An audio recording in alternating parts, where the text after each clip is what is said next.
I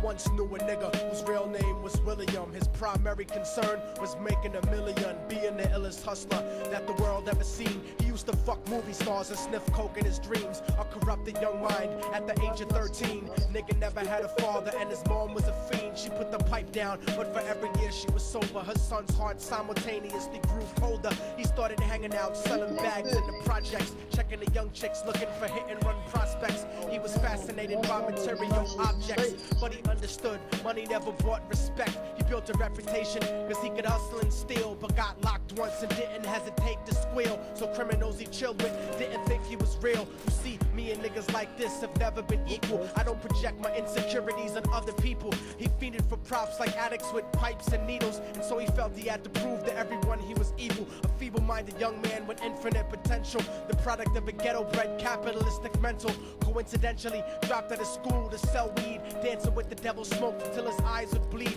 But he was sick of selling trees and gave in to his greed.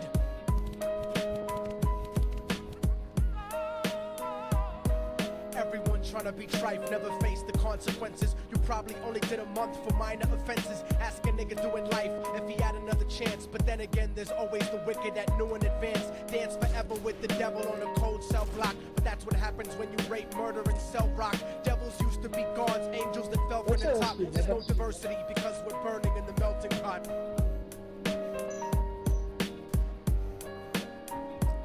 So Billy started robbing niggas, anything he could do to get his respect back in the eyes of his crew. Starting fights over little shit up on the block. Stepped up to selling mothers and brothers to crack rock. Working overtime, making money for the crack spot. Hit the jackpot and wanted to move up to cocaine. Fulfilling the Scarface fantasy stuck in his brain. Tired of the block niggas treating him the same. He wanted to be major like the cutthroats and the thugs. But when he tried to step to him, niggas showed him no love. They told him any motherfucking coward can sell drugs. Any bitch nigga with a gun can bust slugs.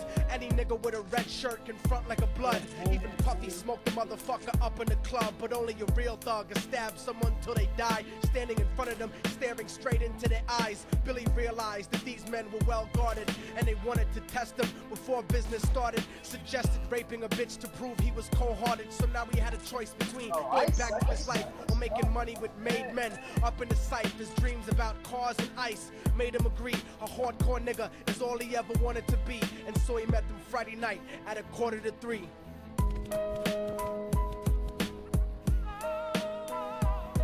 Everyone trying to be trife never faced the consequences. You probably only did a month for minor offenses. Ask a nigga doing life if he had another chance. But then again, there's always the wicked that knew in advance. Dance forever with the devil on a cold cell block. But that's what happens when you rape, murder, and sell rock. Devils used to be gods, angels that fell from the top. There's no diversity because we're burning in the melting pot. Oh hell no. They drove around the project slow while it was raining, smoking blunts, drinking and joking for entertainment, until they saw a woman on the street walking alone, 3 in the morning, coming back from work on her way home. And so they quietly got out the car and followed her. Walking through the projects, the darkness swallowed her. They wrapped her shirt around their head and knocked her onto the floor. This is it, kid, now you got your chance to be raw. So Billy yoked her up and grabbed the chick by the hair and dragged her into a lobby that had nobody there. She struggled hard, but they forced her to go up the stairs. They got to the roof and then held her down on the ground, screaming, "Shut the fuck up and stop moving around." The shirt covered her face, but she screamed and clawed. So Billy stomped on the bitch till he broke in her jaw. Them dirty bastards knew exactly what they were doing. They kicked her until they cracked the ribs and she stopped moving. Blood leaking through the cloth, she cried silently. And then they all proceeded to rape her violently. Billy was made to go first, but each of them took a turn, ripping her up and choking her until her throat burned. A broken jaw mumbled for God, but they weren't concerned when they were done and she was lying bloody, broken and bruised. One of them niggas pulled out a brand new 22. They told him that she was a witness for what she'd gone through, and if he killed her, he was guaranteed a spot in the crew. He thought about it for a minute, she was practically dead, and so he leaned over and put the gun right to her head. But you got like 6 HP. What the heck? I'm falling and I can't turn back. I'm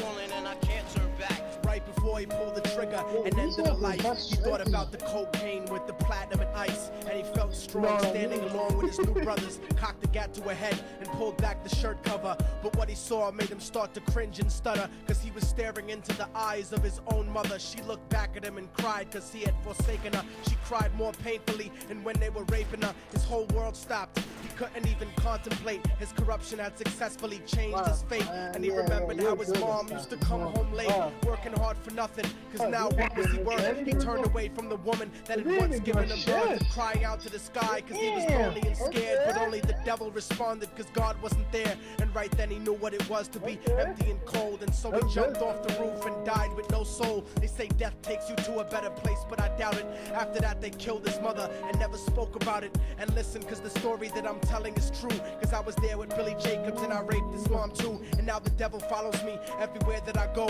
In fact, I'm sure he's standing among one of you at my shows, in every street cipher listening to Little Thug's flow. He could be